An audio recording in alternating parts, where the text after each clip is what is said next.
اللہ وکفا وسلام علی عبادہ الذین اصطفیٰ. سامعین و ناظرین، ایک مسئلہ زیر بحث یہ بھی چلتا ہے کہ نماز وتر کتنی رکعت پڑھنی چاہیے اور پڑھنے کا طریقہ کیا ہونا چاہیے. تو ہم اہل سنت والجماعت احناف دیوبند 3 رکعت نماز وتر پڑھا کرتے ہیں. تو آج اس پر گفتگو کریں گے کہ نماز وتر کتنی رکعت پڑھنی چاہیے اور اس کا طریقہ کار کیا ہے. تو نماز وتر اہل سنت والجماعت 3 رکعت پڑھا کرتے ہیں. تو اہل سنت والجماعت نماز وتر 3 کیوں پڑھتے ہیں، ذرا مختصراً ہم اس پر بھی دلائل دیں گے. تو سامعین، بخاری شریف کی حدیث ہے کہ حضرت عائشہ رضی اللہ تعالی عنہا سے حضور صلی اللہ علیہ وسلم کے رمضان کی نماز کے متعلق پوچھا گیا تو حضرت عائشہ رضی اللہ تعالی عنہا نے پورے سال کی نماز بتا دی کہ حضور صلی اللہ علیہ وسلم ما کان یزید فی رمضان ولا فی غیرہ، کہ اللہ کے رسول رمضان اور غیر رمضان میں جو نماز پڑھا کرتے تھے، یعنی پورے سال کی بات آ گئی.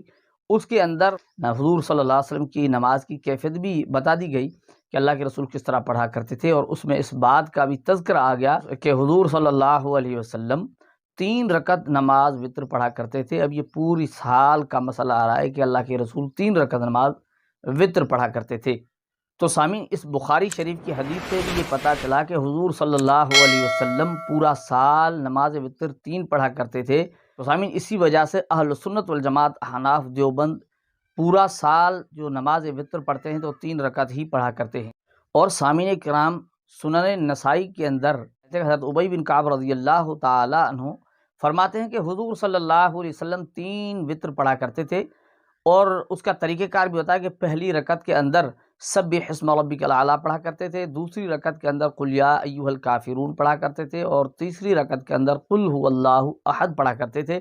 تو یہ صحابی رسول ہیں، حضور صلی اللہ علیہ وسلم کی وتر کی نماز بتا رہے ہیں، اور اس کے اندر کون سی صورتوں کی قرأت کی گئی وہ بھی بتا رہے ہیں. تو اسی وجہ سے اہل سنت والجماعت نماز وتر 3 ہی پڑھا کرتے ہیں. اور سامعین کرام، سنن نسائی کے اندر حضرت ابن عباس رضی اللہ تعالیٰ عنہ فرماتے ہیں کہ حضور صلی اللہ علیہ وسلم کی یہ عادت مبارکہ تھی کہ وہ تہجد کی نماز 8 رکعت پڑھا کرتے تھے، اور 3 رکعت وتر پڑھا کرتے تھے، اور فجر کی نماز سے پہلے 2 رکعتیں پڑھا کرتے تھے، 2 سنت.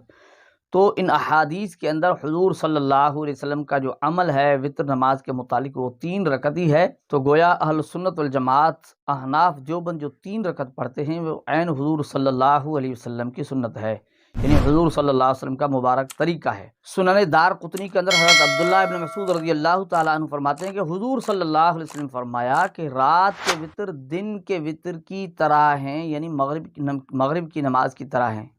تو اس بات سے بھی وضاحت اور صاف بات یہ سمجھ میں آ رہی ہے کہ دن کے وتر یعنی مغرب کی نماز جو 3 رکعت ہے، اور رات کے وتر یعنی رات کے وتر بھی 3 رکعت ہی ہے.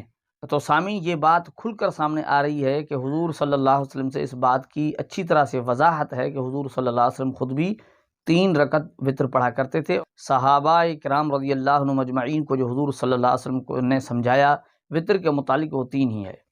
سامعین، اسی طرح صحابہ کرام رضی اللہ تعالیٰ عنہم اجمعین جو حضور صلی اللہ علیہ وسلم کی صحبت کے اندر رہے، انہوں نے بھی 3 رکعت وتر ہی سمجھا. جس طرح حضرت عمر رضی اللہ تعالیٰ عنہ موطا امام مالک کے اندر موجود ہے، حضرت عمر رضی اللہ تعالیٰ عنہ فرماتے ہیں کہ میں 3 رکعت وتر کو چھوڑنے کے لیے تیار نہیں ہوں، اگرچہ مجھے سرخ اونٹ پیش کیے جائیں، یعنی سرخ اونٹ بھی مل جائیں، لیکن 3 رکعت وتر کو چھوڑنے کے لیے تیار نہیں ہوں. یعنی حضرت عمر رضی اللہ تعالیٰ عنہ کا یہ معمول تھا، وہ 3 ہی پڑھا کرتے تھے.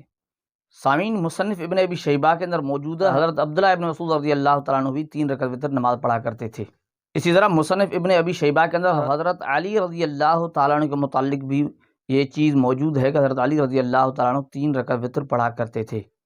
اور سنن طحاوی کے اندر ہے کہ حضرت انس رضی اللہ تعالیٰ عنہ فرماتے ہیں کہ وتر 3 رکعت ہیں، اور حضرت انس رضی اللہ تعالیٰ عنہ 3 رکعت وتر ہی پڑھا کرتے تھے. تو سامعین، یہ بات تو کھل کر آ گئی کہ حضور صلی اللہ علیہ وسلم اور صحابہ کرام رضی اللہ تعالیٰ عنہم اجمعین جو وتر کی نماز پڑھتے تھے وہ 3 رکعت ہی پڑھا کرتے تھے.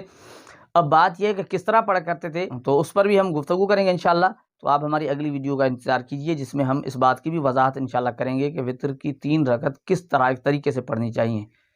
السلام علیکم ورحمۃ اللہ وبرکاتہ. یہ ہے حقیقت.